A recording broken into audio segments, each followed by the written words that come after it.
अगर तुमने गलत दरवाजा खोल दिया तो ना ये दुनिया बचेगी ना वो। एक किताब, 3 दरवाजे और एक कुर्बानी जिसकी कीमत जिंदगी है। ये कहानी नहीं, ये वार्निंग है। रात के ठीक 12 बजे थे। आसमान पर चांद आधा छुपा हुआ था, जैसे वो भी कुछ देखकर डर गया हो। हिरा अपने कमरे में अकेली बैठी थी। सामने एक पुरानी किताब खुली हुई थी जिस पर लिखा था, ये किताब सिर्फ उसी के लिए खुलती है जो अपनी दुनिया से मुतमईन ना हो। हिरा ने किताब को मजाक समझा, मगर जैसे ही उसने आखिरी सफ़ा पलटा, कमरे की हवा बदल गई। दीवारें कांपने लगीं और जमीन पर एक चमकता हुआ दायरा बन गया। अचानक किताब से आवाज आई, अगर तुमने इस दायरे में कदम रखा तो वापसी आसान नहीं होगी।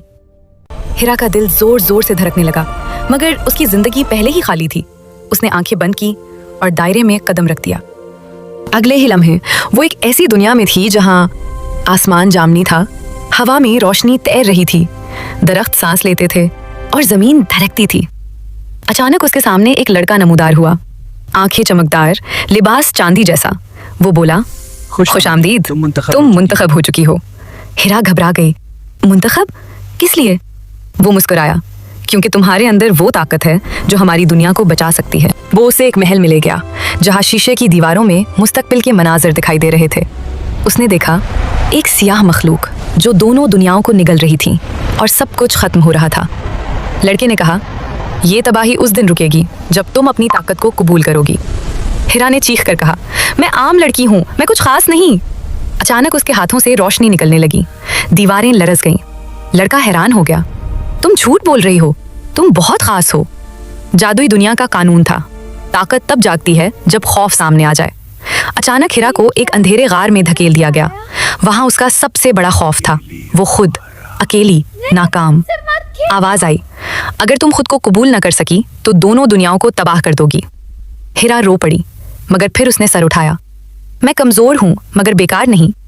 अचानक रोशनी फटी और अंधेरा चीख मारकर खत्म हो गया। हिरा वापस जादुई महल में थी। लड़का बोला, अब फैसला तुम्हारा है, यहाँ रहो या अपनी दुनिया बचाने के लिए सब कुछ छोड़ दो। हिरा ने जमीन को देखा, फिर आसमान को। अगर मैं ना गई तो मेरी दुनिया खत्म हो जाएगी। उसने दायरे में कदम रखा। वो अपने कमरे में वापस थी। किताब जलकर राख बन चुकी थी, मगर उसके हाथ अब भी चमक रहे थे।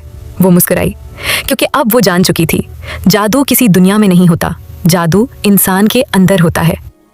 लेकिन खिड़की के बाहर वही जामनी रोशनी एक लम्हे को चमकी और एक आवाज आई, ये कहानी खत्म नहीं हुई। हिरा ने समझा था कि वो जादुई दुनिया छोड़ आई है, मगर वो गलत थी। उसी रात जब शहर सो रहा था, हिरा के कमरे में हवा खुद ब खुद चलने लगी। मेज पर रखी राख आहिस्ता आहिस्ता हिलने लगी। अचानक राख से वही पुरानी किताब दोबारा बनने लगी। हिरा पीछे हट गई, किताब खुली और एक नया जुमला उभरा, जो एक बार मुंतखब हो जाए वो कभी आजाद नहीं होता। खिड़की के बाहर जामनी रोशनी नमूदार हुई। वही लड़का जो जादुई दुनिया में था अब हकीकी दुनिया में खड़ा था, मगर उसकी आंखें अब स्याह थीं। वो बोला, तुमने दरवाजा बंद किया था मगर मेहर नहीं लगाई।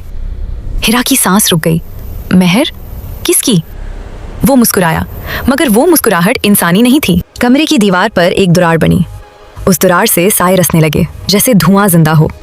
आवाज आई, अगर सूरज निकलने से पहले तुमने मेहर ना लगाई तो दोनों दुनियाओं का फर्क खत्म हो जाएगा। हिरा ने चीख कर कहा, मैं अकेली क्या कर सकती हूँ। किताब चमकी, एक नक्शा जाहिर हुआ। नक्शे में 3 दरवाजे थे, एक खौफ का दरवाजा, 2 यादों का दरवाजा, 3 कुर्बानी का दरवाजा। आवाज, 2 दरवाजे तुम्हें तोड़ देंगे, एक तुम्हें बदल देगा। वक्त कम था, दीवारों पर साए बढ़ रहे थे। हिरा ने खौफ का दरवाजा खोला। अचानक वो अपनी जिंदगी के सबसे दर्दनाक लम्हों में कैद हो गई। नाकामी, तन्हाई, डर। वो चीखने लगी, मैं वापस जाना चाहती हूँ। तब आवाज आई, अब सीखो, खौफ से भागा नहीं जाता। हिरा ने आंखें बंद की। मैं खौफ हूँ और खौफ मुझसे बड़ा नहीं। रोशनी फटी, दरवाजा टूट गया। वो वापस कमरे में थी, मगर एक साया उसके पीछे खड़ा था। लड़के की आवाज, अब तुम समझने लगी हो, मगर आखिरी दरवाजा अभी बाकी है। दीवार पर आखिरी अल्फाज लिखे थे, कुर्बानी के बगैर कोई दुनिया महफूज नहीं रहती। और घड़ी ने 12 बजाए दोबारा। ये था कुर्बानी का दरवाजा, लेकिन असल राज अभी सामने आना बाकी है। अगर आप इस कहानी का पार्ट 2 देखना चाहते हैं तो चैनल को सब्सक्राइब करें, वीडियो को लाइक करें और कमेंट में कुर्बानी जरूर लिखें, क्योंकि अगला दरवाजा पहले से भी ज्यादा खतरनाक है।